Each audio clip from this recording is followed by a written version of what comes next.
Hello everyone, my name is Rudy Mejia.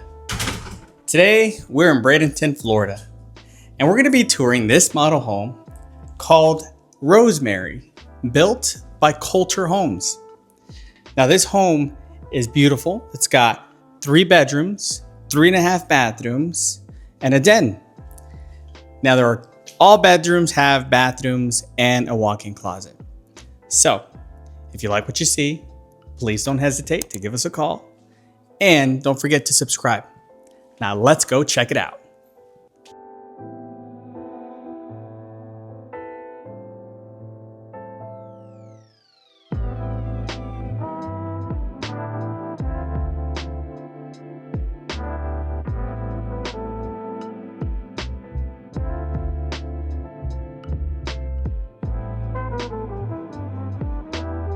Enjoy the tour, and feel free to contact us for more information on this home and the communities it can be built in.